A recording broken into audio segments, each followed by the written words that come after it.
Greetings, urban farmers, gardeners, and healthy food visionaries. Farmer Greg here, and welcome to the 533rd episode of the Urban Farm Podcast, where every day we work together to educate and inspire you to become part of your food revolution. Wow, don't we live in interesting times? I have said for years that the most important thing that we can be doing right now is figuring out how to grow our own food. At Urban Farm U, our goal has been to share knowledge about self-reliance and connecting to our local food systems. Now, these skills are more important than ever. When this all went down a couple of weeks ago, our team got together and asked the question, what can we do? So we decided to start offering daily, live, online gardening and sustainability-related classes to provide a positive, fun, and supportive environment to learn tools that will boost morale and empower you to feel more grounded and secure. We offer them each day, Monday through Friday, 5 p.m. Pacific. Don't worry if you can't make the class live. You can listen to the recordings as we will send you emails with daily class links. Join us at iwanttogarden.com and let's get out and garden together. Today on our podcast, we have someone who is building community and local food resilience through a farmer's market. We're talking with Amanda Fallis about market life. Amanda grew up doing home renovation with her father. She did a quick stint as a mechanic right out of high school before returning to renovations. Then she moved to British Columbia from Toronto at the age of 25 and started embracing a simpler life, which included market life. One thing led to another, and since May of 2019, she has been the assistant manager to the Vernon Farmers Market in Vernon, British Columbia.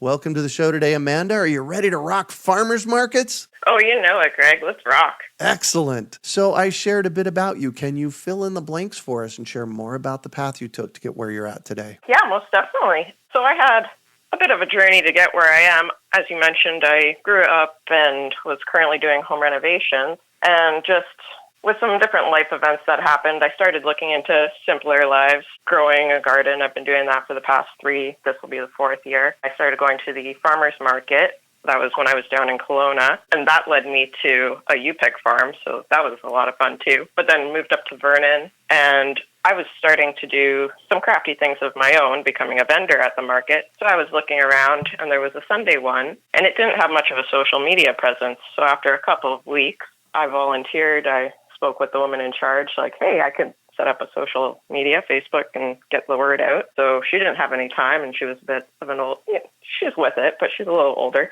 But so, yeah, she thought it was a great idea. So that was one on Sunday here in Vernon. And then it did fizzle out, but talking to those vendors, they suggested the big Vernon Farmers Market. And it just so happened the annual general meeting, AGM, was coming up. So they told me I should check it out. And while sitting at that meeting, it was announced that the big Vernon Farmers Market was looking for an assistant manager. And I checked off all the boxes, good with social media and just a friendly, happy person, eager to help out. So yeah, we touched base, and the rest was history. And now I've been with the market for this past season, summer, and we're currently in the winter. Well, we'll be just wrapping up the winter. This is coming out in a bit. Sorry. That's okay. Is the market open during the winter up there? Yes, it is. From October until March. Oh, very well. We're indoors, though. Yeah. Right, indoors. And then you do have a summer market. Yep. Yeah, it's April until the end of October. Wow, nice. And one of the big reasons that I wanted to have you particularly on the show, we saw each other on Instagram and I saw what you were doing. I want you to share with our listeners the pathway to get to a farmer's market if you're growing stuff in your yard. Because one of the things that I did back when I was in college, I went back to college late in life, I was in my early 40s, is I grew food in my front and backyard, and I harvested it once a week and took it to a farmer's market. And I know that for a lot of people, that's a little bit intimidating. And so I just wanted to kind of see if you could frame out the process to go from, oh my gosh, I have food in my front or backyard, to actually selling at a market. Yeah, so we're part of the British Columbia Association of Farmers Markets, the BCAFM. So we do have to follow some guidelines. And most markets, even if they're not involved, they have different food guidelines too. It's just a smart idea. But yeah, once you get the different certifications, insurance, then you're just good to go in general, whether it's our market or whatever market in the area. There's lots here in the Okanagan. But so you would just be touching base with interior health. Insurance is a good idea because you never know. We hear about food scares here and there. Mm-hmm, right. But yeah, just different authorities in the area. If you shoot us an email, we send you a whole package and make sure you have all your bases. But yeah, once it's all set up, you're good to go. Like I say, whether it's our market or any of them in the area.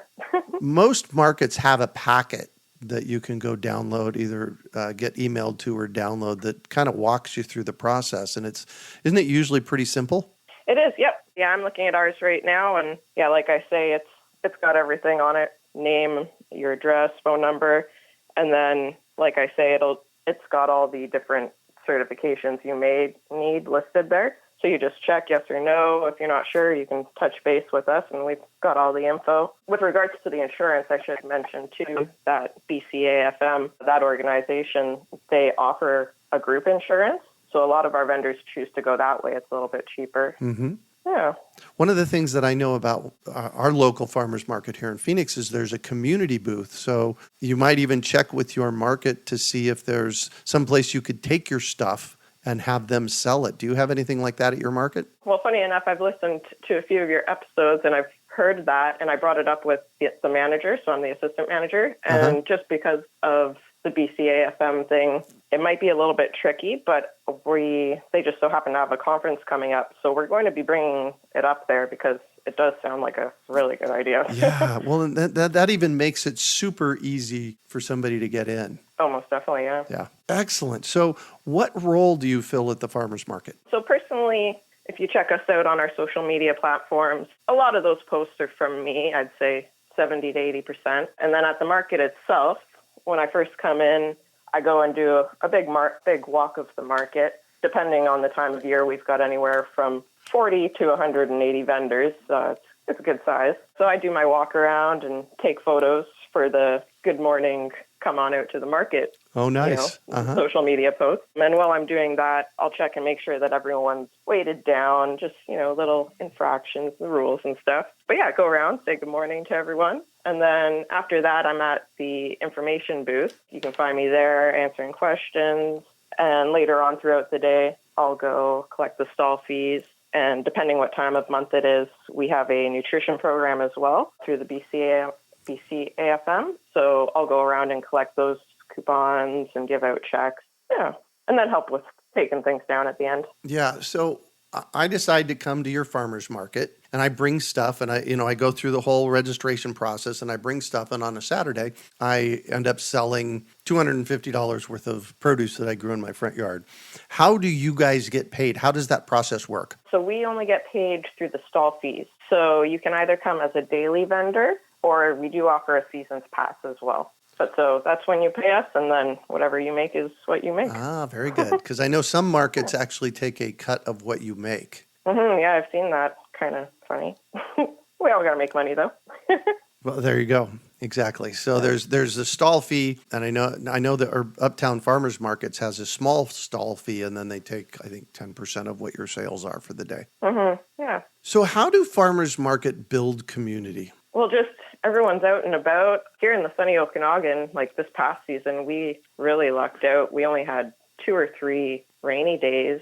So yeah, it's a nice, beautiful day, rather than being at the grocery store or the mall, artificial bright, gross lights and people not in happy moods. You're out with the community. You're seeing what your neighbors are doing, whether it's what they're growing at their farms, or we have crafters and artisans too. So just really being inspired.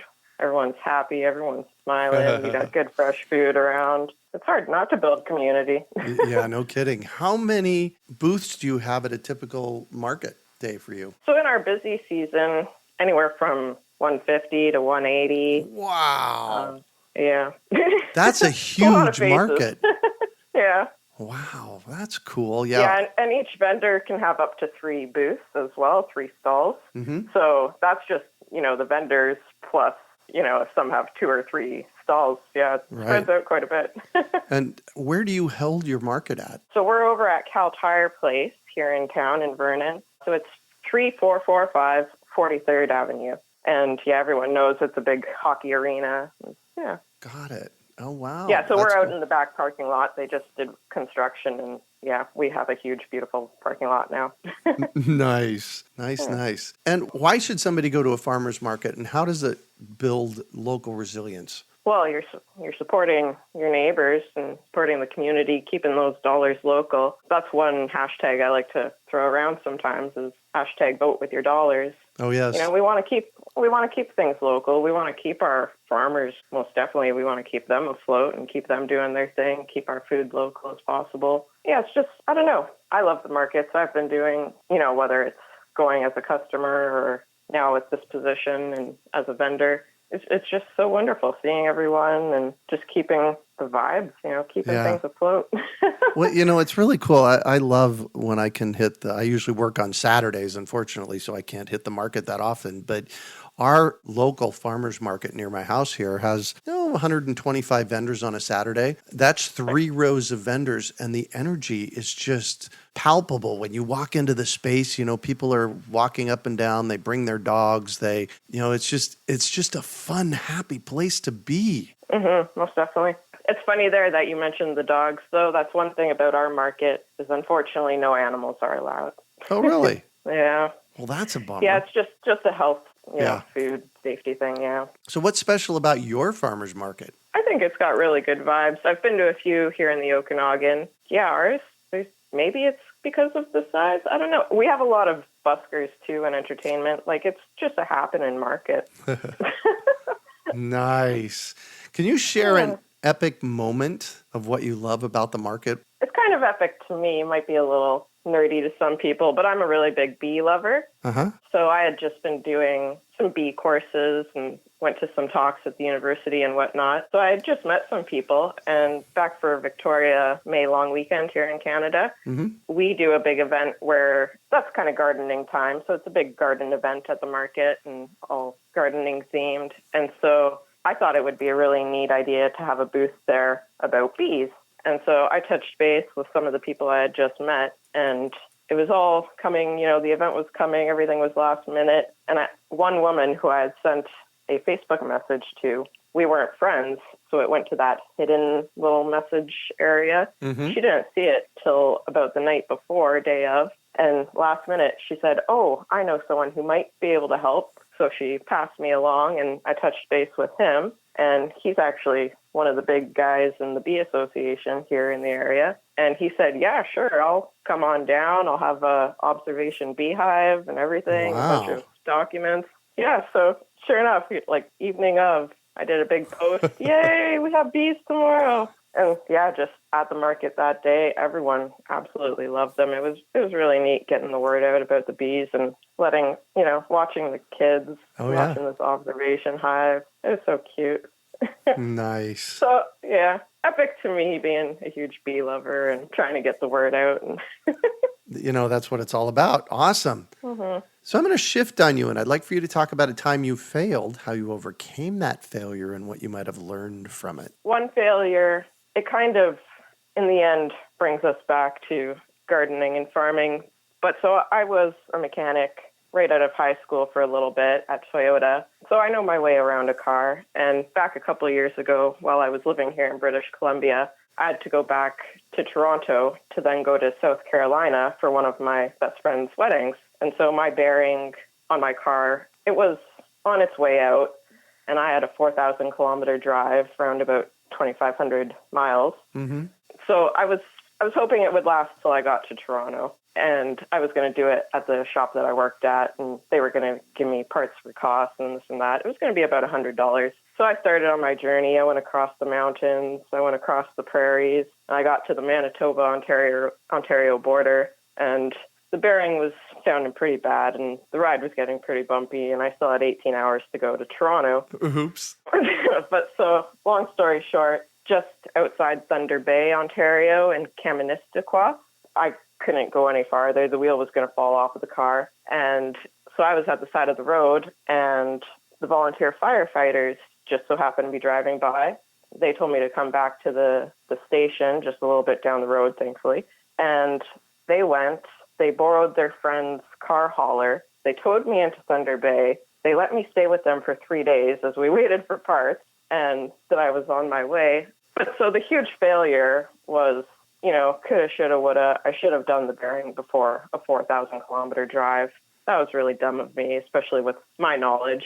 Mm-hmm. But the big, beautiful thing coming out of it, staying with these firefighters in Kaministiquia for 3 days, they're a beautiful family, and they were out in the bush on a little homestead. Wow. Like, it was just at a really critical point where I was, going into the simpler life, and just being with them on their homestead, their family, 3 days out in the bush. It was beautiful. Wow, nice. So, yeah. So Liz and Josh, thank you very much.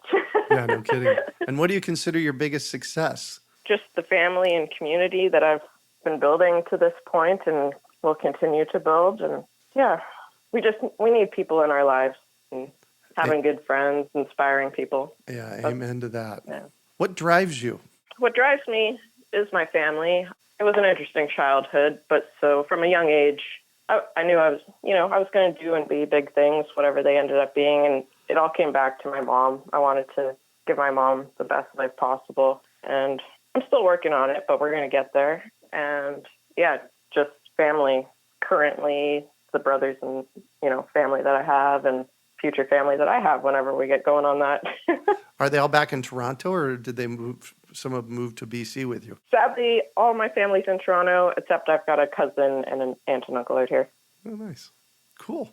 Yeah. And if you could recommend one book for our listeners, what would it be and why? So I've actually got two for you. One of them might be a little bit out of the box. You might know it. The Little Engine That Could by Waddy Piper. Oh, yes. And so, that one was from my childhood, from my grandparents' house. My grandpa, he was a dairy farmer, actually. And he was just an amazing man, an inventor, always doing his thing. But so that book, he would always read it. And I think I can, when she's going up the hill. And then she comes over. I thought I could. And so over the years, I've changed it to, I know I can, and I knew I could. Yes. Amen to that. Yeah. So The Little Engine That Could, it's an oldie but a goodie. And then my second book, Start With Why by Simon Sinek. And I wrote down a funny quote that you might enjoy from it. I felt helpless and began thinking a hopeless thought that a business owner would consider committing suicide. I thought about getting a job. But so, it's a little bit harsh words there, committing suicide. But as an entrepreneur, we never, thinking about getting a job, do anything but that. Right? And so But so that book is really great. And I love the audiobook. Simon reads it himself. Mm-hmm. And he's very poetic, you might say, in telling the story. It's finding your why, doing what you do every day, all day, every day. Yeah. That's really important. That's a big reason that I do this podcast, because I know there are people out there listening that absolutely hate what they do. And you're right. The suicide part is pretty severe, but I've only had one job in my life, and I'm 58 years old. And it lasted 11 months, and I was miserable, and I got fired. And so and that was back in 1984. The thought of actually having to go to work somewhere is painful for me. And that's why I like sharing success stories from people like you that share the possibility of being able to do something other than, having a job that's dreary that you don't like. Mm-hmm, most definitely. Just, find your why. Do you? There you go. And what one final piece of advice do you have for our listeners? So it kind of ties back with what we were just talking about, finding your why. A quote from John C. Maxwell, when you find your why, you'll find your way. Yeah, just the advice is just go out and do you. Henry Ford, whether you think you can or you think you can't, you are right. Right.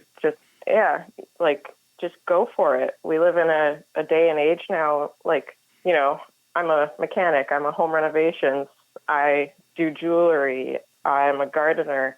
We can do and be whatever we want nowadays. Don't let anyone tell you otherwise. Just give it a try. What's going to happen? You're going to fail. What do you do? You learn from it. Right. That's why I asked the question. It's like, whoop-de-doo, you're going to learn from it, get over it, move forward. Yeah. To not try and then what? You're just watching TV all day, every day. I don't know.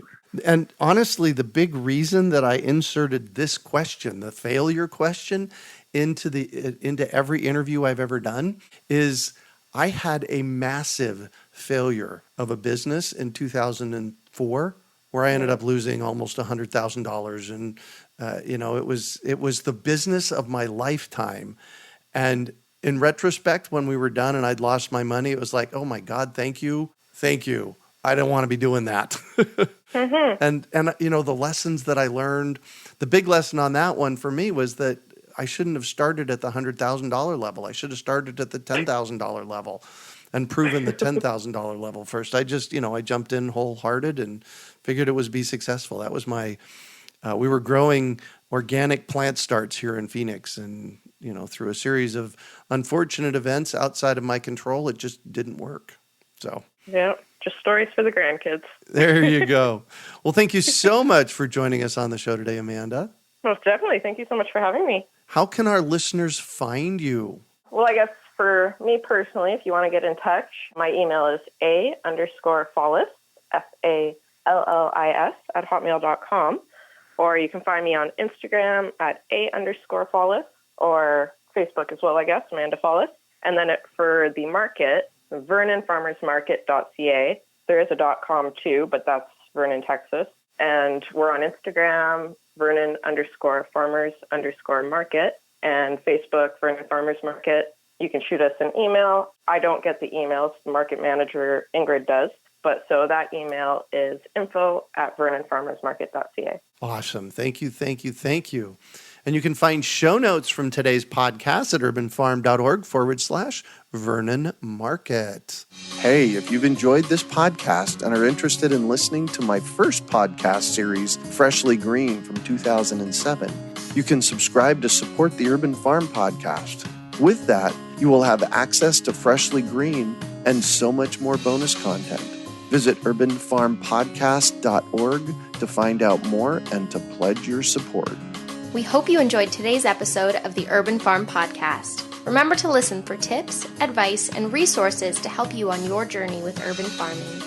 You can find us on the web at urbanfarm.org or send us an email to podcast@urbanfarm.org. In the words of Vincent van Gogh, great things are done by a series of small things brought together. Be encouraged that with each lesson learned and skill developed, you are one step closer in the direction of your dreams.